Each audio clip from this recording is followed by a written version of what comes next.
Have you ever looked at someone and thought they've absolutely got it all together?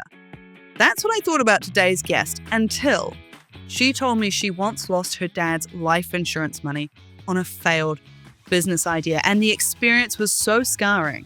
She carried a deep fear of failure for years, even while running one of New Zealand's most successful brands. I'm talking about Claire Barnes, the CEO of Ecoya.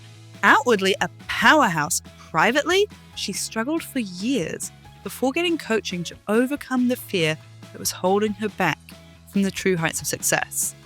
And now, she's back, betting big. She has so successfully put that fear of failure back in its place that she's ready to take serious risk again. Claire just launched a new company, Bowie, bringing microneedling into your home, and used the money from selling her family home in order to have the seed money to launch it. So, welcome to Making Sense. It's the podcast for people who want financial freedom without giving up their coffee. I'm Frances Cook. I'm a financial journalist and fellow financial freedom seeker who makes money simple for you. And I just can't wait for this one. So let's get into it. All right, welcome, Claire Barnes, Ecoya CEO, and also now a co-founder of Bowie. That's the at-home microneedling. I think if I say Ecoya, everyone's going to know what that is because you're kind of everywhere, really. You've got this real, it's almost, we were talking about vibes before. You create vibes for the home through fragrance. And then you've got this amazing new business. Is there a moment where you sort of stepped back and said, I've been building this brand that is a huge part of people's homes and has name recognition, and you have a little pinch me moment? Yeah, there's a couple of kind of pinch me moments. I think every year when we have our factory sale, so because we have predominantly been a wholesale business, we don't have a lot of contact day to day with the end consumer because we sell to retailers, they're selling it to their customers. But when I rock up to the factory sale and there are people on camping chairs that have been there since before daylight and there's queues down the road and we have to get the police because we've blocked the traffic, I go, wow, people really want this brand and it blows me away. And then I guess just secondly, how people's reactions have changed when they ask me what I do for a job. Yeah. So when I first started working at Ecoya, candles weren't a thing. Home fragrance wasn't a category. It just kind of didn't exist at all. And my husband always used to be really embarrassed. Would be at a barbecue or something and someone would say, what do you do for a job? And I'd say, I sell candles. And he would be like, I do always say that. And it was a real conversation stopper. People would just, oh, nice to meet you. Keep walking. And now when I say it, people are like, oh, which brand? And I say Ecoya and their faces just light up and they tell me their own stories about their experiences with Ecoya. So it's kind of in those moments that I go, oh yeah, it's changed quite a bit. Yeah, well, I imagine as well, because it's gone from candles to that there's so much more now. I almost don't want to rattle off the list of products because you'll know them so much better than me. And there's lots, even getting into the laundry and things now.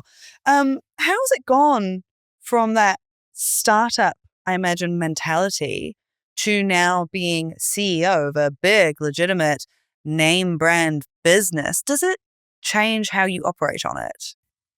Yeah, it's changed a lot. So over the years, we now have 40 odd people, 38 women, 2 guys, which is how we like it. Gotta have your token men. Yeah, yeah. But it's changed a lot and now kind of stands on its own 2 feet. And, we have a really robust leadership team and we can go out and build, in terms of the numbers, and things like that, we kind of intrinsically know, if we do ABC, we're going to get DEF, it's a big enough kind of beast now that we can predict things and measure things and all of those sorts of things. Whereas back in the day, you'd kind of just get a cardboard box of candles and drive around in your car and see how many you could sell. It's really funny because I look at someone like you and from the outside, you very much are the sort of person I'm like, she's amazing. She's so put together. And you definitely are. That's such a huge part, I think. And yet we met at an event where we were there to talk, women, business, money, all that good stuff. And you mentioned just somewhat in passing, this fear of failure that had been following you around. And it was quite interesting getting this momentary insight into this very more human side of you. What was that fear of failure? What sparked it? From the outside, my life probably looks quite shiny and kind of what people want these days. And it is. My life's really, really good today, but it wasn't always that way. I guess growing up in my family as a kid, we lived on a farm and the currency was hard work, right? So the harder you worked, the more recognition you got, more of a hero you were. So I kind of really leaned into that. When I was in my sixth form year at school, I had a full-time job. So Sunday to Thursday, 3:30 till midnight, I put lids on honey pots at Convita in the honey room and kind of built that independence and that work ethic from a really young age. So I guess I just really dove into work, and that was my sense of identity, I guess. And then when I was 23, I was working in a marketing agency. So it was actually the most phenomenal product. We were like an external marketing department for small to medium businesses. So people would pay us a monthly fee. We would tell them what marketing they needed, and then we had a team of designers and creatives that would help create that marketing. So say you were the local drain layer or plumber or whatever, you could come to us and we could do that part for you while you went and did what you were good at. And it was such a cool business. And one day the owner said to me on a Friday, Claire, I can't pay the wages on Monday. And I was like, shit, okay, that's a problem. And me being me, I just want to dive into like creative solution mode. So we kind of stayed there for the weekend and built this business plan that showed how the business could grow. And we needed some capital, obviously, to get it to grow. And he had a friend who had quite a bit of capital. So he rang his friend and said, this is our plan.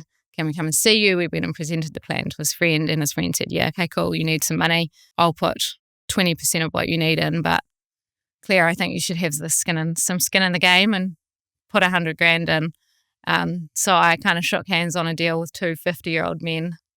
At 23? At 23 years old, that I needed $100,000 for, and I had no money. I lived in a flat at the Mount. And I was pumped. I was so into it. I was excited. So I went home and tried to find the money. I was kind of in that beautiful, naive stage of someone will lend it to me. Someone will believe in me. And kind of found it really hard to find the money. So I just went about my kind of growing the business with them as if nothing was wrong and I had the cash. And then one day my mum rocked up at the office and said, hey, Claire, I think, I really kind of believe in you and believe in this, and gave me $100,000 of my dad's life insurance money. Wow. So it was pretty awesome of her. And yeah, worked really, really hard in that business for a couple of years, and we grew it. It was such a cool business. We had lots of young people learning lots of cool things and delivering lots of really cool wins for our customers. But I guess I was 20-something with two 50-year-old men, minority shareholder, and things just kind of weren't going quite how they should. And I guess I was sacrificing my own personal integrity and my own health, I guess. So the main shareholder made a decision to liquidate the company and write off some debt and buy it back from the liquidators. And at that point, I sort of said, thanks, but I'm out. So I walked away and lost the money. That is so hard. I mean, how long was that process? How long were you involved in that business before it went About under? 2.5 years. Wow. Yeah. I also imagine it's the type of investment money that has a lot of emotional ties to it as well, being your dad's life insurance money, being gifted it by your mum. Did that add an extra weight? Yeah, for sure. Yeah. Yeah. Did you ever talk to your mum about that? Yeah, she's been awesome. She just still calls it my education fund. And amazingly, no one in my family or friends has ever kind of said to me that maybe I shouldn't have done that. My friends and family have kind of backed me all the way on that. And I think too, looking back, like I probably held on to that in my head. I didn't really talk about it, but I held on to it in my head way more than I kind of realized for a really, really long time. And yeah, looking back, I probably gave myself a way harder time than I needed to for it, because upon reflection now, like you asking me to share this on this podcast, I kind of think about it and I'm like, I really, really believed in what I was doing. We were delivering an awesome product for customers. I gave it 120%. I upheld my personal integrity. I was really good to people. So I shouldn't really have given myself such a hard time for 15, 20 years since, you know? Yeah. I kind of should have just learned and let it go, but took me a bit longer to let it go. It does though, right? You know, and it's interesting, you know, you say it was about 2.5 years of doing that and trying to make it work, and yet it hung over you for 15 to 20. And these things they hang over you for such a long time often. When you're saying, you know, it was in your head, you're giving yourself a hard time, what sort of ways did that show up for you? I think because of that kind of young work ethic thing, I have kind of always been really, really independent. But that comes with its risks. So like you go to have a baby and go on maternity leave, and I'm like planning in advance, and I'm like making sure I've got a plan and don't need to rely on my husband, and like he's perfectly reliable. But, you know, just that independence and always worrying about money and worrying about how I could have that independence for myself. And just to like, I'm a real ideas girl. So it's coming out with a business idea isn't hard for me. They come thick and fast all day, every day. I'd see opportunity in everything, right? So I'd think of all these business ideas and I knew I really, really wanted to do something of my own.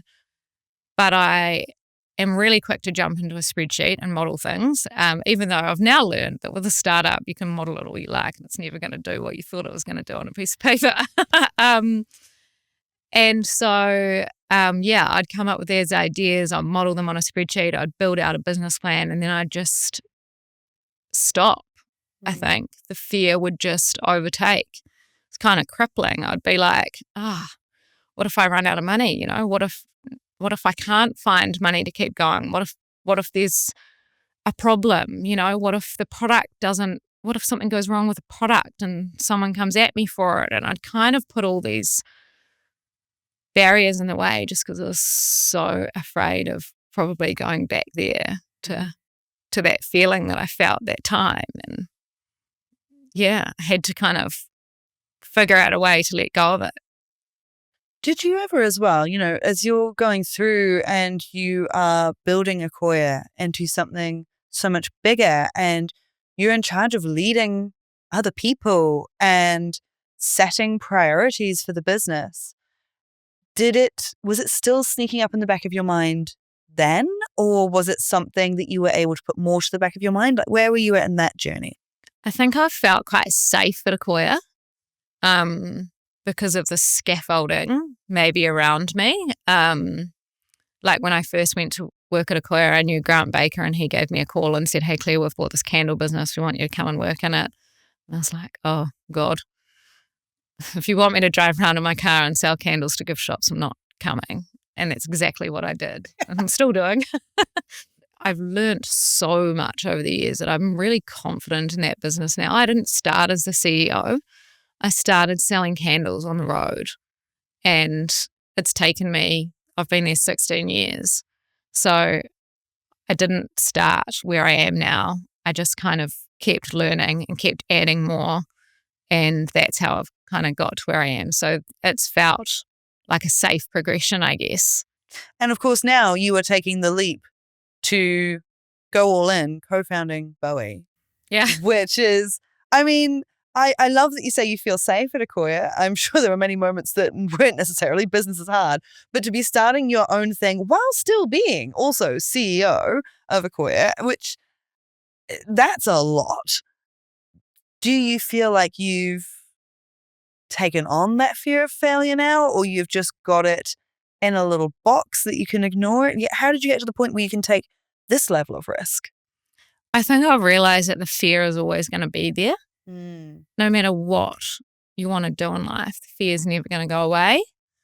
And so I kind of almost like it now, which sounds bad the other way.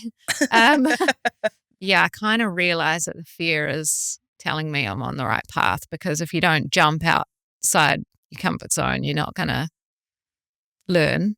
And I love learning. Like, I'm really into that personal development and being better than I was yesterday. So for me, it's really, really important to feel that fear. And I actually do kind of enjoy it now. I feel it pop up and I'm like, shit, this is scary. Well, that cost a lot of money. And I actually, even if the absolute worst happened and, we ran out of money, I feel capable and I feel like I am not going to die.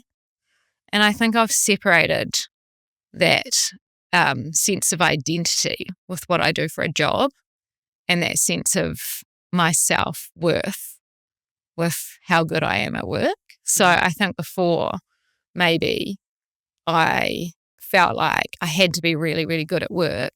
I had to be financially successful and all of these things to kind of build up my personal self-worth. Whereas now I know, taken a long time, that no matter what I do at work, my friends and family don't care, and my kids don't care. So, I've kind of really learned that you need to separate those two first.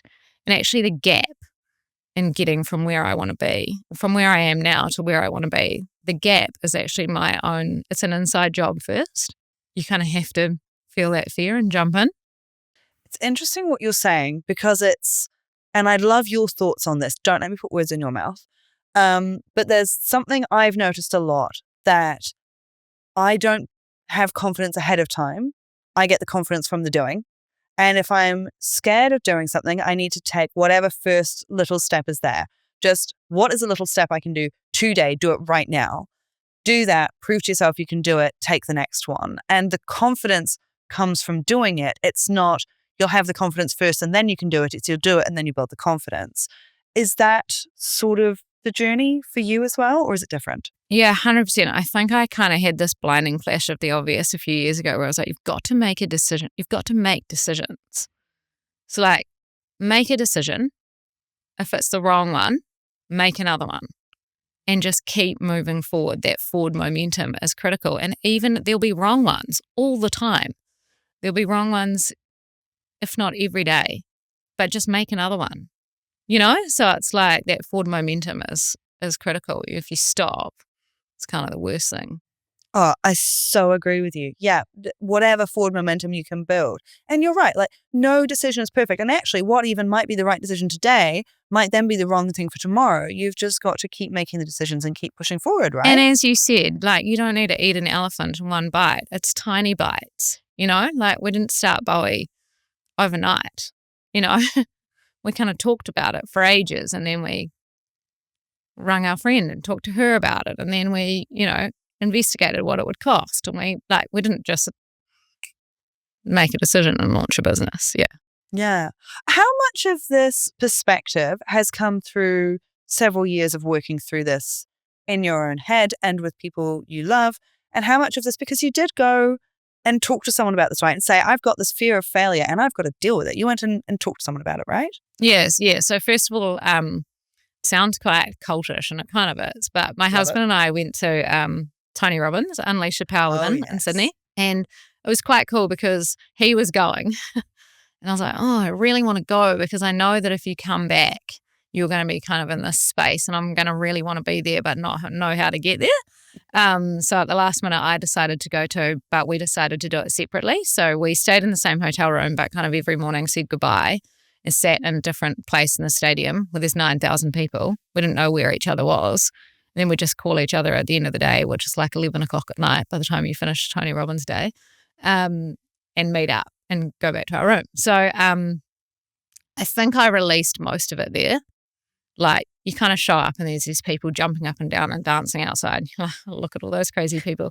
And sure enough, pretty quickly you're jumping up and down and dancing and all of that stuff. And by the end of the first day, it's 11 o'clock at night. You've taken your shoes off, left your handbag, your shoes, everything in a stadium, walked outside and walked on red hot burning coals. So you kind of quickly drop everything that's on your back and just become pretty human at that point. Do you know what's funny though? I am such a big believer that there's this whole thing of trying too hard or being cringe or whatever. And I actually feel like everything good is a bit cringe. You know, that you have to be ready to put yourself out there. You have to be willing to try things. Every time you try and reach for something, it's a bit cringe. And so much of the good stuff in life is on the other side of not caring about cringe. Do you know what I mean? It's so worth it. And not like actually honestly not worrying about what other people think. Like just actually feeling in your heart and in your gut what's right for you, regardless of what anyone else kind of thinks or says. And I think if you can tap into that, it's kind of the most powerful thing you've got, you know? And a lot of us just, particularly through the stage of like working, having kids, like the hustle is real, right? Every day is chaotic. You kind of forget that. You've got no space to tap into what you feel because you're just running on fumes. So I think for me, that going away, getting out of my daily work routine, away from my beautiful children, and really just setting aside that time to really actually think about what's going on for me was really, really valuable. And then one of the speakers at that event was Siri Lindley. She's got a book called Finding a Way. I resonated so much with her that I did this coaching with her for 8 weeks and have done some other coaching with her since. And she just went and tried to do a triathlon when she was in her early 20s at university, and she couldn't swim. But it was one of the coolest things she'd ever done. So she decided she wanted to be a world champion triathlete. And sort of 6 or 8 years later, she won title after title after title. And then went through a cancer journey and, coming out as gay and all sorts of really tough things. And she did this kind of small coaching group with me and I think 6 or 7 other people. And they were sort of all over the world. And it was about understanding what you want. And then her whole philosophy is finding a way. So letting absolutely nothing get in the way of what you're going after. And so that's pretty powerful. And then she kind of really helped me define my purpose. So once I defined that, then anything I thought about doing, I'd sort of come back to those 4 things. Does it fit in with those 4 things? And if it fits in with those 4 things, then yes, I should do it. If it doesn't, maybe not.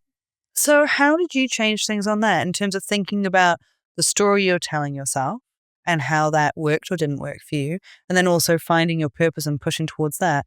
How did that change from that coaching? So my story had been that, I needed to be really successful. One day when I had all the things I dreamed of, then I would feel good enough. Mm-hmm. So I kind of took that away and I'm actually already good enough. I've got everything I need within me right now to do everything I want to do. And there's nothing that I can't achieve. So it was kind of, just completely changing that mindset. Yeah. Yeah. And did that change at all when you had that realization? How did that change how you operate? And did it change sort of that purpose that you were driving towards? Yeah. So it's really hard, right? Like any motivational speaker or someone giving advice says you've got to believe in yourself. But like, how do you believe in yourself when you don't really believe in yourself? Mm-hmm. Like, how? You can't just, okay, I'm going to wake up tomorrow and believe in myself. Like, how? So you kind of got to stack your proof. So go back and find things that you've done well at before and stack the proof that you are capable.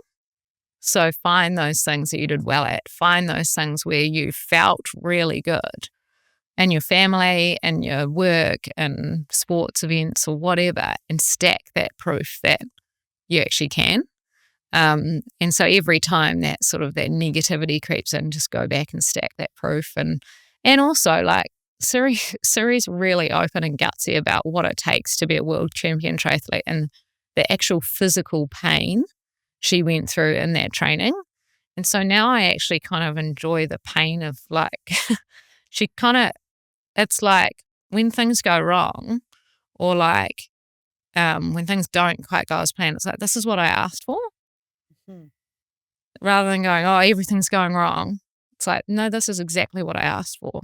This is like the next thing that I'll solve, and I'll make a decision, and then I'll make another decision, and it'll get me that next step towards where I want to go. And it's just that mindset. It's a complete mindset shift of everything that happens is what I asked for. That's tapping into something I've been thinking about a lot just in the last couple of weeks, where someone said to me, anytime you want to get stronger, you have to feel weak to do it. And the most obvious example is hitting the gym. You know, you're trying to lift weights, you're trying to build your muscles stronger. You're going to feel weak lifting those weights, but that's part of the process. But it actually applies to everything. That metaphor works in all sorts of ways. So is that sort of the framing you're taking on when you hit these roadblocks, when you hit these hard parts, you're like, the other side of this is going to be the good bit, and I have to have this to get to that? Yeah, 100%. And the easiest way is what you just described in the gym, or like for me, it's hiking up a mountain or running. And it's like when it gets really hard and you kind of want to give up and you want to stop, you're like, yes, this is the good bit. Yeah. This is a bit that is going to make me better, you know? Yeah. And then you're like, it's easy. Yeah. And you just keep going. I think there's a reason. You see, not every business leader, not every sort of entrepreneurial type, but a lot of them are also quite health nuts and quite into that stuff. And I think there is that sort of, it's nice to get out of your head and do something purely physical. It can be a bit of a breather, but it also, it is this metaphor for so many other areas of life where you learn to push yourself and push through pain, and that getting to the other side of it is good stuff. You said earlier as well about you kind of enjoy feeling that fear now because you can harness it. It can be useful. Now, I'm an anxiety girly myself, and it's something that I have had to learn. I don't think that's ever going away. I think that's always going to be part of me and my makeup, and actually stopping fighting it has been so helpful. Now I try to say, how can I use this in a way that is useful to me? Anxiety has helped me build things, push myself harder, try to be the best, try to look for ways that something could fall apart and deal with it ahead of time and put out the best version that I can. I just have to make sure that I'm harnessing it in a useful way and not a paralyzing way, because, it can paralyze you, but can also drive you. Is that been what it's been like for you with this fear of failure, where you've learned how to harness that? What does that look like when you're feeling it and harnessing it? I think I just don't really believe in letting it stop me anymore. Like, I think I acknowledge that it stopped me, and I don't, and I'm kind of making a conscious choice not to let it stop me anymore. And it doesn't mean, like, leading into the hard stuff, it doesn't mean that it's not hard. It's like, I'd said to my mum when I got back from Tony Robbins, I'd said to her, Mum, I realise I've got this crippling fear of failure, like crippling. I can't move past it, or I haven't been able to move past it. And she was shocked. And she looked at me like, you've got that. She was like, blown away. Because from the outside, I guess I hadn't talked about it and I come across as quite confident. But just because you carry the load well doesn't mean it isn't heavy, It's okay to still find things hard. Like, things are hard. Like, the juggle is hard. Like, now I have my role at Ecoya, which I'm fastidious about not dropping the ball there. Got Bowie. I've got 2 kids. I sit on the board of one of my kids' schools. I'm sit on another board. We've got another startup. Like, life is nuts. It's hard. And like, every night when we go to bed, I say to my husband, I swear, I'm quite a swearer, often late at night. And I swear, and then I say, it's so late again. I'm going to bed so late because I just can't get everything done in the day. And I know that my sleep is so important. And, but I'm frustrated with myself that I haven't gone to bed earlier. But like, it's hard. Like, the season that we're in is stay up late, get the shit done, worry about tomorrow. Tell me more about the season, because it's fascinating. I love that you have now harnessed this and put the fear in its place enough that you are ready to leap into one of your ideas. You've actually taken this idea and gone, this one, I'm ready to make this leap. So tell me about Bowie. What is the idea? And what made this one different where you were like, no, this time we're doing it? We are those sorts of people who sit up late night talking about business ideas. Um, so there's been a lot of ideas, and there's been a lot of like, if only we'd started that one 2 years ago when we talked about it, we'd be rich now. Anyway, it's not always as it seems. I had an at-home microneedling tool, and it was really rubbish quality. It was kind of like looked like a Bic razor, and it looked disposable. And I was like, this thing actually works. Like, I'm a skincare skeptic. I don't really believe in expensive skincare. And Kate's a skincare junkie, our business partner. So it's quite funny. So anyway, I'm like the most basic person ever when it comes to that kind of thing. I don't spend a lot of money on it. I don't spend a lot of time on it. I would never go and have microneedling in a salon. A, because I don't have time. B, I wouldn't spend that much money on that kind of thing. It's expensive. Yeah, and I've got just other priorities, right? Not that there's anything wrong with going and doing that. It works. It 100% works. So I had this tool at home, and I noticed how it was working, and I kept saying to Matt, oh man, this would kind of be amazing if you could make a really good high quality one of these. And Matt, every woman would want one. Like, every man should want one. Like, this is actually works. And then he kind of kept pushing along, like, we should do it, we should do it, we should do it. And I was like, I don't have time. And so, yeah, it was him that kind of pushed hard enough that, we decided we should do it. But I didn't feel confident that I was the right person to front Bowie.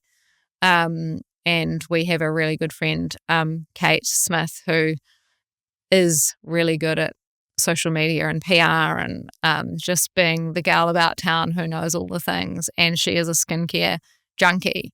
So I phoned her and I said, hey, I'm going to drop something off at your house. You got to try it and just let me know what you think. And I dropped it off, and she kind of was blown away and all over it straight away. And I guess we felt really confident in our ability to manufacture something of really high quality. So obviously through my time at Ecoya, I've spent lots of time with skincare formulators and, all of those sorts of things, manufacturers in different places.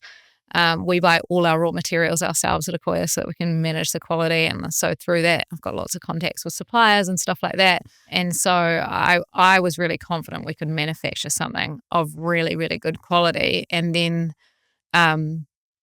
we just wanted to make a fun, cool brand that people could feel like they belong to a little bit, that it wasn't just a product, but they could feel like they were part of the tribe. That's where Bowie came from. I love it. What did you learn as well from your time running Ecoya and then jumping into this? I can see similarities and differences. So is there anything that you're bringing over from your time at Ecoya? And is there anything that you are deliberately doing differently? Yeah, so heaps we're bringing over, and that, like, my experiences around that manufacturing supply chain, commercials. As I said, I've run 10,000 spreadsheets on Bowie, and absolutely none of them have been correct. Whereas 9 times out of 10, I can pretty much project, give or take 5% on Ecoya. Like, I know the numbers so well that I know that if I input here, I'm going to get this output here, give or take a little bit of time or numbers. So, and I've learned that with a startup, you can't predict. Like, you can model it all you want, but it's going to do what it's going to do. And you've got to remodel it, if not every month, every day, every week, and just keep changing as you go. So, there are things that we've brought over, but then purposely didn't want to start a wholesale business. We wanted an e-commerce business. We wanted to be able to operate it from anywhere. We wanted people to feel really connected to the source of the brand rather than being sold it through someone else. But we're actually kind of changing our thinking on that, and are going to start branching into the wholesale side, just because we do think that sometimes people need confidence with the product to be recommended it by their esthetician or beautician or whatever. And to feel that, yes, this is a legit product. It's safe to use at home, and I want to be shown how to use it. Yeah, it's interesting, isn't it, with the e-commerce side, because there's so many good businesses in there. There's also some janky ones. So I guess that's one way of sort of proving legitimacy and building that trust. It's also really interesting to me, speaking of the fear of failure, because you went all in on this, right? Am I right? You sold your home to get the seed money for it? We actually sold our home before we'd come up with the idea of Bowie. So we sold our home 2 years ago for a number of reasons. We lived out in the country in Karaka, and I'm a country girl, so I wanted to bring my kids up in the country, but that commute was really hard. I didn't intend on continuing to work in town, and I was continuing to work in town. Our son needed different schooling. He needed to be in town, and we really wanted to get him the best schooling we could. Also, around that age of 40, I had a bit of not a midlife crisis, but I had a moment where I was like, I don't want to just keep grinding this hard forever to own a house and a car. Like, I don't want to keep grinding. The grind isn't worth it. We'd bought and sold houses and built houses and stuff, and you just get a bigger house, it's nice, but I think our house had probably tapped out in terms of its value in the area that it was in. And we didn't really believe that house prices were going to keep going up. So we're like, we can stay here for another 5 years or whatever. But if the value in this property isn't going to increase, like we've been earning money through the property market over time, what else could we do with that capital? Like, we could live out our dreams and try some different stuff if we could access that capital. Mm-hmm. So we were like, okay, let's sell the house. Let's move back to town. And then let's try some stuff. So yeah, we looked at buying businesses, and then we just came back around to, you never really know what you're buying. You're buying someone else's idea. And we kind of thought we had better ideas. I love that so much. Also, I think what you're saying there in terms of grinding so hard to have a house and a car, man, I totally identify with that. I think a lot of people would identify with that. Was that quite a shift? Because I think you do get caught in these milestones of success, go to uni, get a job, climb the ladder, buy a house, have kids, pay off the house. And it's this little path that's carved out, and maybe it worked really well for previous generations. I don't know if it works as well now. It can be, like you say, a huge grind. Was it quite a switch flip for you to be like, oh, actually, I don't know if I want that? Was that an idea that took a while to sort of settle in? I feel like I would automatically resist that. I think I still wanted it. Like, I still love to live in a beautiful house and, whatever. But I think there's so much more that I wasn't getting. Mm. So I wasn't getting that personal fulfillment of that learning and that growth and that opportunity to just kind of make decisions without thinking about paying the mortgage, and to give ourselves that freedom and to invest in ourselves. So once we kind of made that move, we kind of really invested in our own learning, because as I said before, I think that gap from where you are and where you want to be is an inside job. It's not actually what you invest in. It's not actually what job you do. It's actually how much you can learn yourself to whatever job you've got, to whatever business it is. If you can't do the inside job, you're not going to be able to do the outside job, So we kind of just completely flipped our life around, like you. Yeah. And we're like, we'll try a different tact for a few years and see what happens. And it might work, it might not. Yep, spin the wheel, head down a different road. Let's see how we go. Yeah, and either way, it'll be fine, Yeah. So what does life look like on that front now? Are you still homeowners, or do you rent? Have you put it all into the business? What is sort of the lifestyle and money plan that you have come up with now? Yeah, so we rent. We have a shareholding in Ecoya. We have a shareholding in Bowie, obviously, alongside Kate. We're funding Bowie at the moment. We've got another startup that we've invested a little bit of money in, but it's kind of on ice at the moment. We just don't have capacity to keep that going at the same time. Matt's been doing some learning around crypto and AI investing. So he's trying out bots and all sorts of cool stuff that I would really, really love to learn. But again, it's that time. So yeah, we're just trying a few things and seeing where it takes us, and I guess not worrying about the immediate outcome. So it's not like, how much are we going to earn this year? How much are we going to earn next year? It's like, if we just make the right decisions and follow our gut and do the right thing, hopefully it'll work out in 10 years. So, yeah, there's no short-term plan. People often get in touch with me and the way they'll say is, should I pay off the mortgage or invest? And I think it comes down to a lot is you've got safety and security assets and you've got income and growth assets. Paying off the mortgage can be fantastic. That's a huge saved cost. And it can really build you that safety, security, stability, right? But doing things like investing in your income, building a business, investing in the share market, like you say, looking into crypto, building those income assets is a very different thing where you're looking to build money coming in so that you can fund whatever lifestyle you're choosing. So it feels like you've gone all in on that strategy. Would you agree? 100%. Yeah. Yeah. How does it feel? Do you have people around you who are concerned and saying, you're not going down this traditional route that everyone knows, like, is your mum worried? Nah, no one said that to me. It's quite cool. They might have said it in the background, but no one said it to me. Potentially. But I love that. So you've got this like circle of people who just look at this and back you and believe in it. That's cool. Have a go. Yeah. Yeah. Yeah. And, obviously as well, you're at a stage in life where you can start again if you need to. And I think that's also something that I'm picking up on from when you were talking about the fear of failure earlier, is having that belief that if it does all fall apart, you can rebuild. Is that now also in the back of your mind where you're like, I've got a few 100%. decades? Like, what's the worst that could happen? Like, would learn a shitload, and that's all good. Yeah, actually, that's reminded me. You said something before that I really want to pick up on, where your mum said that $100,000 was, you learning, and that was paying for an education. Do you think there's anything you learned through that process that you couldn't have learned otherwise? It was a really hard way to learn. It was learning from the hard knocks. So I don't know that I'd recommend it. I don't have any regrets. Like, I think if you follow your heart, you give everything 100%, you be kind to people along the way, you can't really have any regrets. And that's kind of how I see it now. But the learnings from it, I learned so much.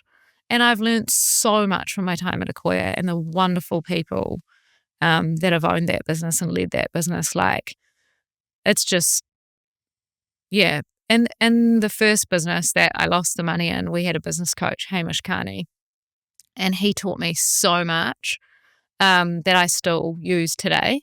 And he actually told me not to go and get a job afterwards when I left. He said, don't go and get a job because you'll end up stuck in jobs and you'll find out how hard it is. You'll learn more and more about how hard it is to start a business and you'll never end up doing it. So he said, whatever you do, don't get a job. Go and start a business straight away. And I did the opposite. I went and got a job. Yeah, so I learned heaps. And even through Ecoya, like, I'm so incredibly grateful for the opportunities that I've been given by the current owners and the previous owners. Like, the previous owners used to own 42 Below. You've got Jeff, Grant and Steve. They're all very different. Jeff's so incredible from a marketing perspective. He's the most inspiring person to talk to. And like, we're able to now take our kids down to Lake Highway Station and spend like just a fireside chat with Jeff for half an hour will like absolutely boost me for another 6 months. He's so cool. And Steve, I had a coffee with Steve the other week and he was offering to help me out on some shareholder agreement stuff. And like, they just know so much. They've got so much experience and they've taught me so much. Grant taught me heaps about sales. Like, every morning he'd come into the office and be like, how much you sold? And I'd tell him and he'd be like, oh, you can do way more than that. And, like, whatever I sold was never enough. And I always wanted to exceed his expectations. And, it was that hunger and that kind of drive. And now our current shareholders are so cool. Like, Matt and I went up to Hong Kong last year to see Bowie come off the production line for the first time, which was really, really exciting. And Heng Shi, who heads up the private equity fund that own the majority share of Ecoya, she flew to Hong Kong to have dinner with us. And she's just like, I know all these manufacturers all around the world. Who do you need? Like, I'll help you. Like, I know this person, this person did that, this person chose that. And like, she's just so happy to share her experience and her contacts. And that's been, people have been really supportive, and I'm really grateful for what I've learned from all of those amazing leaders that I've had. Yeah, that network is so important. And I think just building those relationships over time is amazing. I also think that business coaching tip is going to stick with me a bit. The idea of don't go get a job because you'll learn how hard it is to be in business and then you won't go and do it. Do you think there's almost a power in naivety sometimes? Almost a power in not knowing? 100%. He was absolutely right. And because I got into Ecoya, and then people would say to me, oh, would you ever start your own candle business? And I'm like, absolutely not. Like, it is so hard. Like, there's so much complexity to Ecoya. It's a beast, And I know all the ins and outs. I know the risks. I know how much things cost. I know how easy it is to get something wrong. There are problems in business every single day. Like every day you go to work, there's another problem, and you've just got to be able to quickly and creatively solve them. And I think he was bang on. Like, as you get older, you're kind of way less willing to take on risk, aren't you? Yeah. Yeah, because you've had those hard knocks and you know that they come. Yeah. So if you were to then go back and talk to your younger self who had just gone through that bruising time and had a long journey to go back to building something again, what would you say to your younger self? I think I'd just be really kind and say, like, it's okay. You did everything you could. It wasn't, you alone couldn't have changed the outcome. Whereas I think I took more responsibility than I should have. And that was probably what I carried for so long. And I think too, I'm one of those people who wants to get things right. So to get something wrong is really hard. So I think I would say just learn and let it go. Just move forward. Don't look back, just keep moving forward. Yeah. All right. Well, on that then, for anyone else who is thinking of a business idea, but I think it's super common. We do have this fear of failure holding us back, and it is hard to make that leap. Anyone else who's sitting on a business idea and they're thinking, I could do this, don't even know where to start, a bit freaked out, what would you say to them? Being freaked out's okay. We're all freaked out. We're all only human. Like, I don't think you want to push that away. I would just say, just start small. Like, as you said, like, you don't need to, Ecoya wasn't built in a day. I didn't all of a sudden become the CEO of Ecoya. I started selling candles on the road. I'm still selling candles on the road some days. Just start somewhere and stack your proof. Stack your proof that you can do things, and reach out to that network to give you some help. I think I probably haven't reached out to my network enough. I've probably tried to battle on and do things my own a lot, whereas I could have been better at asking for help. Mm-hmm. Mm-hmm. And when you're stacking proof as well, what does that look like for you? Is that like journaling? Is it just running things through in your mind? How do you do that for yourself? I mean, it could be anything, whatever you feel comfortable with, like, depending on your personality. If you're an introvert, it might be, thinking about it and journaling. If you're a extrovert, it might be going to the pub with a friend for a drink and talking about it. I think whatever feels right for you, but just remembering those times where you have done really good things and celebrating those and thinking about those and like, yeah, I am capable. I can do things. And I think too, visualizing that, like how you might feel when you achieve what you're wanting to achieve. It's that manifestation of, hey, like, what would it feel like to be that person that I'm trying to be, and just little bites. Yeah. Yeah. God, do you know what I've used to motivate myself so many times is this idea of, am I going to be more mad at myself if I do it or don't do it? So many times I know if I don't do it, I'm going to be way more mad at myself. I even use that for bungee jumping. Standing there and being like, I don't know if I want to do this. Or you're going to be really mad if you have to walk back down that bridge past everyone. So just go. There's nothing worse than saying no to something and then you walk away and you're like, oh, I'm kind of gutted I didn't do that. Yeah. And remind yourself how it's going to feel on the opposite side. Even if you fail, learnings. Yeah. All right, Claire Barnes, I have loved this chat. If people want more from you, your businesses, where can they find you and all your amazing entrepreneurial ideas? So you can find Ecoya at ecoya.com or ecoya.co.nz. And you can find Bowie at wearebowie.com or on Instagram, Life is Bowie. Love it. I was saying before, that's on my Christmas wish list. So I love it. Christmas is coming. Thank you so much. Hopefully Christmas came today. Yeah. Thank you so much, Claire, for coming in. Now, if you liked this pod, if it helped you, then first of all, hit subscribe and of course, send it to a friend as well so we can all get better with our money together. Until next time, have a great day.